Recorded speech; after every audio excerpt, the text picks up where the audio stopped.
என் இனிய உலகத்தமிழ் மக்களே, தாய்மார்களே, பெரியோர்களே, சிறார்களே, என் அருமைச் சீடர்களே, யோக நண்பர்களே, யோக விரும்பிகளே, உங்கள் அனைவருக்கும் என் இனிய காலை வணக்கம்.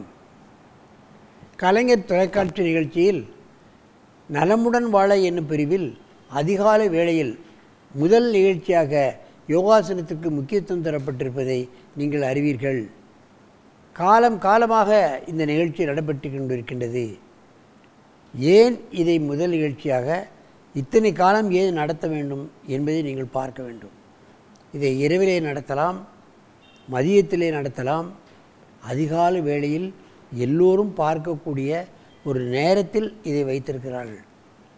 மக்கள் நலனுக்காக இந்த நிகழ்ச்சி காலையிலே நடத்தப்படுகிறது. எல்லா மக்களும் பார்த்து பழகி நோயற்ற வாழ்வுக்கு வழிதேட வேண்டும் என்ற ஒரு நல்ல எண்ணத்தில் இந்த நிகழ்ச்சி கலைஞர் தொலைக்காட்சியில் நடத்தப்பட்டிருக்கிறது. மக்களை உலகம் பூராவும் தொட்டிருக்கின்றது என்பதுதான் உண்மை. நட்களுக்கு நல்ல பலனை தரக்கூடிய பயிற்சி. அந்த நிலையில் இன்றைக்கு பாருங்கள், எஸ்பிஎஸ்சி விவேகானந்தா வித்யாலயத்திலிருந்து, முடிச்சூரிலிருந்து, காஞ்சிபுரம் மாவட்டத்திலிருந்து வந்திருக்கிறார்கள். 25 மாணவர்களை இங்கே கூட்டி வந்திருக்கிறார்கள். அதன் செயலாளர் முதல்வர் மீனாட்சி சுந்தரம் அமுதவல்லி அவர்கள் மாணவர்கள் அத்தனை பேருக்கும் கட்டாய பாடம், 1000 மாணவர்களும் யோகாசனம் செய்தாக வேண்டும். அதன் ஆசிரியர் ராஜகோபால் அவர்கள் மாணவர்களை அழகாக பழகியிருக்கிறார்கள். மாவட்ட, மாநில, அகில இந்திய, உலக அளவில் போட்டிகளில் மாணவர்களை அழைத்து சென்று வெற்றி பெற வைத்திருக்கிறார்கள். அந்த நிலையில் நமது அரங்கிற்கு பிரணவ் 5 வயது, ஹேம ஹரிணி 4வது வகுப்பு பத்ம புஜங்காசனத்தை செய்ய போகிறார்கள். பாருங்கள், 2 ஆசனம் ஒரே ஆசனமாக அவர்கள் அதை மாற்றி செய்கிறார்கள். பத்மாசனம் செய்வது கடிது, அதோடு புஜங்காசனமும் செய்ய போகிறார்கள். என் அருமை மாணவர்களே, நீங்கள் பத்மாசனத்தை கலைத்துவிட்டு அப்படியே நீங்கள் புஜங்காசனத்துக்கு வாருங்கள். பின்னால் வந்து பத்மாசனத்தோடே அப்படியே குப்புறப்படுங்க.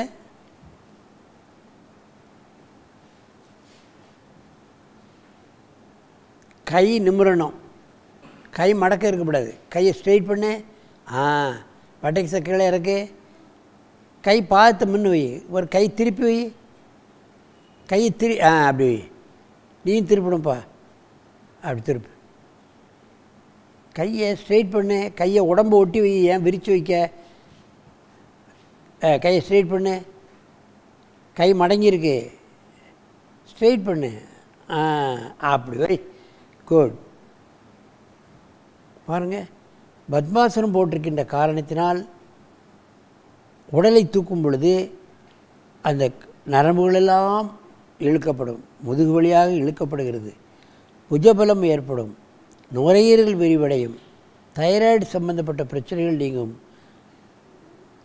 அடி முதுகில் ஏற்படுகிற L4, L5, மேல் முதுகிலே ஏற்படக்கூடிய அந்த ஸ்பைனல் கார்டில் ஏற்படக்கூடிய கழுத்து வலி, முதுகு வலி, இவைகளெல்லாம் நீக்கக்கூடியது அற்புதமான ஆசனம். மெதுவாக இறங்குங்கள். இன்றைக்கெல்லாம் முதுகிலே ஏதாவது பிரச்சனை, முதுகு அடிப்பாகத்தில் பிரச்சனை என்றால் உடனே ஆப்ரேஷன் தான். அப்படியே ஒருத்தருக்கு ஒருத்தர் நேரே பாருங்கள். நேர திரும்ப.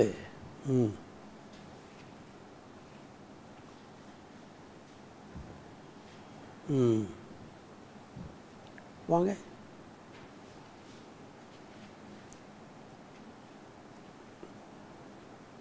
கொஞ்சம் பின்னமோ.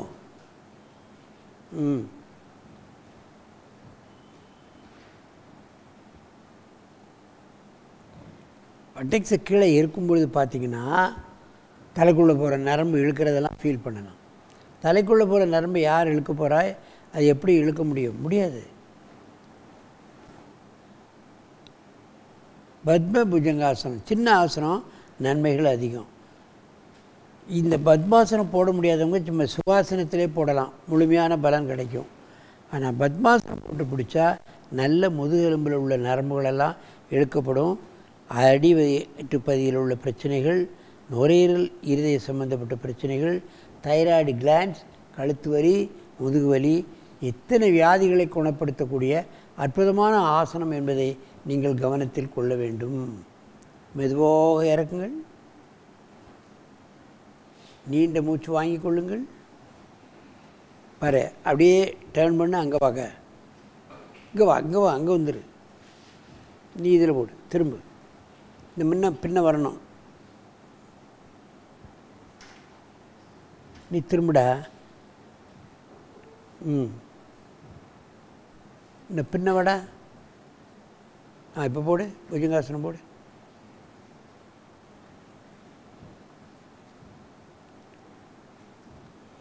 முதுகு எப்படி வளைக்கப்பட்டிருக்கிறது, கை எப்படி வைக்கப்பட்டிருக்கிறது, பக்கவாட்டில் செய்கிறது. நீங்கள் தலையை மேலே பாரு.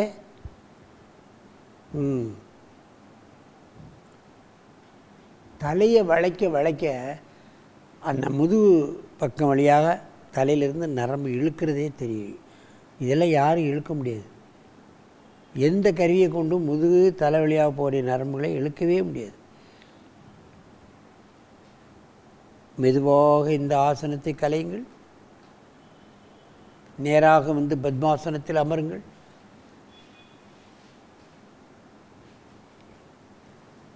என் அருமை மாணவர்களே, யோக நிபுணர்களே, பள்ளி தாளாளர்களே, அரசு பள்ளிக்கூடங்களில் நடத்தும் தலைமை ஆசிரியர்களே, இன்ஜினியரிங் காலேஜ், மெடிக்கல் காலேஜ் நடத்தக்கூடிய பிரின்ஸ்பால் அவர்களே, நீங்கள் எல்லோரும் மாணவர்களுக்கு இந்த கலையை கற்றுக் கொடுங்கள். காலமெல்லாம் மருந்து மாத்திரைகளுக்கு அவர்களை அடிமைப்படுத்தாதீர்கள். இதற்காக அதிகமான செலவை தனக்குத்தானே டாக்டர் ஆக்கக்கூடிய ஒரு அற்புதமான பயிற்சி மருந்தில்லா மருத்துவம். இதை எல்லோரும் கற்க வேண்டும். ஏழைகளாகட்டும், பணக்காரர்களாகட்டும், நடுத்தர மக்களாகட்டும், எல்லோருக்கும் ஆரோக்கியம் அவசியம். எல்லோருக்கும் நோய் எதிர்ப்பு சக்தி அவசியம். எல்லோருக்கும் நினைவாற்றல் அவசியம். எல்லோருக்கும் வாழ்க்கையில் முன்னேற வேண்டும் என்பதும் முக்கியம். அவைகளெல்லாம் நமக்கு இதில் கட்டிவிடும். ஆகவே இந்த அற்புதமான கலையை நாம் அனைவரும் கற்று நோயற்ற வாழ்வுக்கு வழிதேட வேண்டும் என்று கேட்டு உங்களிடமிருந்து விடைபெறுவது ஆசனம் ஆண்டியப்பன். வணக்கம்.